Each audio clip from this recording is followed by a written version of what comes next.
Retired human lived alone for years, until 11 alien widows begged for shelter on his ranch.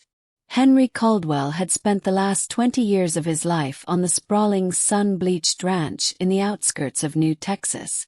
A retired engineer turned solitary farmer. He preferred the quiet company of the wind, the horses, and the wide-open sky. After his wife passed and his children moved to the cities, Henry's only companions were the occasional coyotes at night and the distant stars that blanketed the desert. The world beyond his property had become a rumor, a distant hum. He had grown accustomed to his routines. Mornings began with a slow coffee on the porch, watching the sun paint the horizon in shades of orange and violet. Afternoons were spent tending the cattle or repairing fences, and nights were filled with old radio shows crackling through the static. Henry didn't mind being alone. Solitude had become a comforting friend. But the peace of his solitude ended one late afternoon when a strange, silver light illuminated the north pasture. Henry squinted, shielding his eyes, expecting perhaps some odd weather phenomenon. Instead, a small craft, smooth and glimmering, descended slowly, kicking up the dust in a gentle spiral. As it landed, the hatch opened with a quiet hiss, and 11 beings emerged. They were humanoid, with elongated limbs and eyes that shimmered like molten silver. Their skin glowed faintly, pale with hints of lavender, and each carried themselves with a grace that made Henry's breath catch.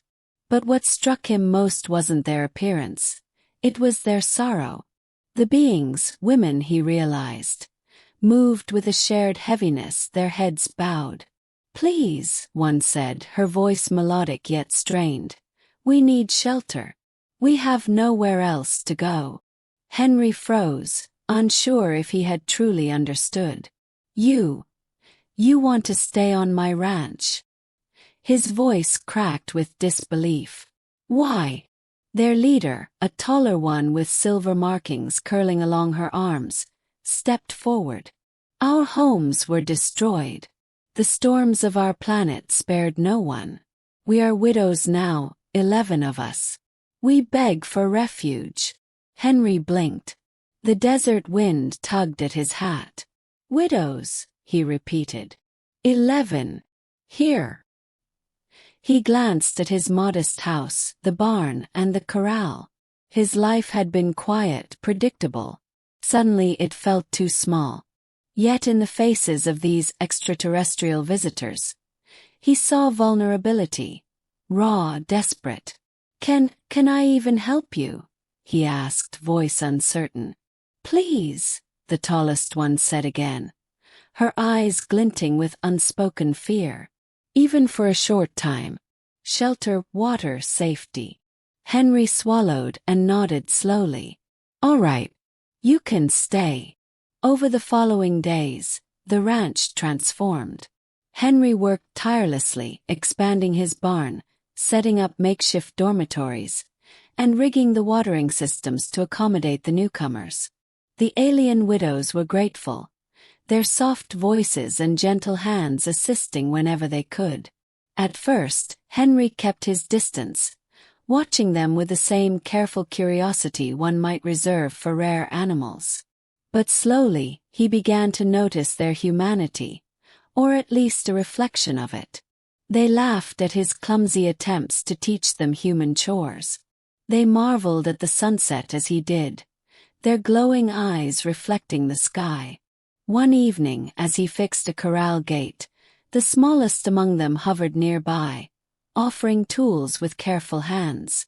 "You are patient," she said simply. Weeks passed, and a rhythm developed. They shared meals, taught him snippets of their language, and even repaired the house in ways Henry couldn't imagine. There were quiet conversations under starlit skies, stories of lost families and planets swallowed by storms. Their presence was unsettling at first, but it slowly filled the emptiness Henry had carried for decades. It was during a particularly harsh windstorm that Henry realized the depth of his transformation. The storm battered the ranch, tearing at the fences and rattling the windows. Henry found himself running between the barn and the house, ensuring the alien widows were safe. For the first time in 20 years, he felt a sense of purpose beyond himself. He had protectors now, and he was protector in return. By morning, the storm had passed, leaving a trail of debris and damp earth. The widows emerged from the barn, checking on the cattle, their glowing forms illuminated by the early sunlight. They looked at Henry with a quiet reverence, a bond having formed without words. Days turned into weeks, and the widows adjusted to life on the ranch. Henry learned their individual quirks, the way one hummed when nervous, how another liked to help in the kitchen, and how the tallest would often sit silently, watching the horizon lost in memories. The ranch was no longer a place of solitude. It was a home brimming with stories, care, and life. One evening, as the sun dipped low and the air cooled, the tallest widow approached him on the porch. She extended her hand, a simple gesture that held profound meaning. "You saved us," she said, her voice low. "Not just from storms, but from loneliness." Henry smiled, a genuine warmth spreading through him that he hadn't felt in decades. "I guess maybe we saved each other," he admitted. And in that quiet desert, under a sky dusted with stars, a retired human who had lived alone for years found a family among 11 alien widows. They had come to seek shelter, but in the end, they had given him something he never expected: connection, purpose, and the understanding that even the loneliest hearts could be touched by the most extraordinary beings.